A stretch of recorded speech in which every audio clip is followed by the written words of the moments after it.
Okay, we're in the zombie party event and we're using the corner of zombie map 1 to defend ourselves with the Revonix. So we spawn here. So in this corner here, we have a fence to our left, which you can see, which basically means no zombie will spawn behind you or ambush you from behind. So you can use this corner where you've got steps to the left and some purple water in front of you to basically just hold this corner. And then we can use the ricocheting darts of the Revonix to bounce off the wall so that we're able to shoot people without direct line of sight. And then we're just basically going to try and take out some of the other players, and then we can deal with a horde of zombies. So we've got to play with a Stratohawk here, so I hit the shield because the Stratohawk does have a stun effect. Luckily we killed them before we got into any heavy situations. And now you can see I'm using the ricocheting darts to take out somebody with a boom dozer. So doing well so far, we're surviving. And you can see the zombies can't get to us through the fence. The AI is a little confused because it knows it's close to us, so they just kind of gather there. Okay, now there's no other human players, we can safely go back across the steps. And as long as we stay in this general area, we're only ever going to have to defend from one direction. So it's a nice, easy way to complete this event. Once you get through the difficult part of taking out all the other players, of course. Often you might die before you can actually reach this area, but I was lucky to spawn here on this particular game. So a big heavy horde here, we're relying on the ricocheting and the fact that we've got a lot of ammunition to take them out before they get to us.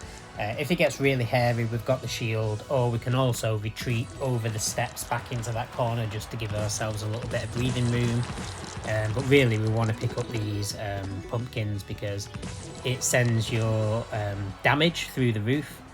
So you can see here when we're hitting, we're taking them out in a couple of hits. So that was a nice easy victory and we get the 10 points. Okay, we're going to take a slightly different approach. So I've leveled the cycloneshock to level 14 and unlocked the third nerf power, which gives all the blasters in your loadout a plus 20% fire rate, which is going to be absolutely insane with the Revonix, and it's also really going to help out the select as well. Probably make the select fire as fast as the speed blaster, which would be nice.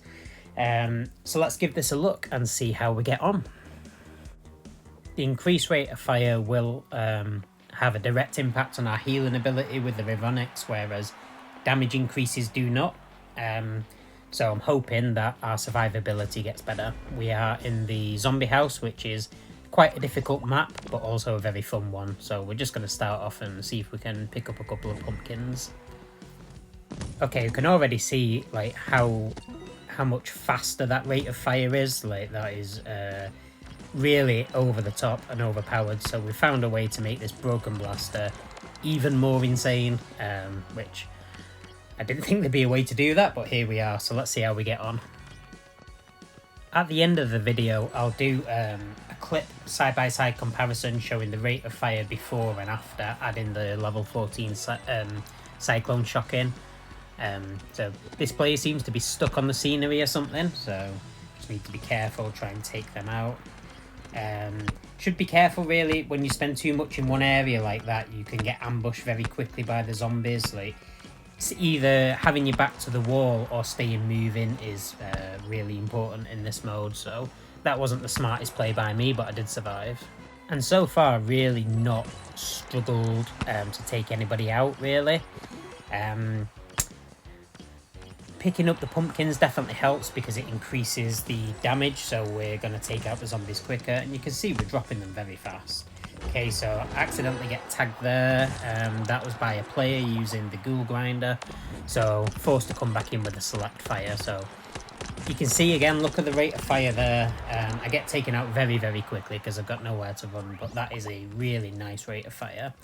So we come in with a cycloneshock now, which the biggest downside to having this in your loadout is you have to use it as your last blaster. So I'm just going to go invisible and I'm just going to try and run away. Maybe head into the maze, see if I can hide out until the timer runs out. Unfortunately, not familiar with the map, run directly into a dead end and I get taken out, which is a shame. But I still come first, I still get the full 10 points, so happy with that. Right, let's keep it up. We're back in Zombie Maze 1, thankfully. So we'll try and fight our way over to that corner and see how we get on surviving. So you can tell I have unlocked the pink skin for the Revonix because I really like the pink skin and it matches my outfit. Maybe not the best use of gems, but don't care. It looks cool.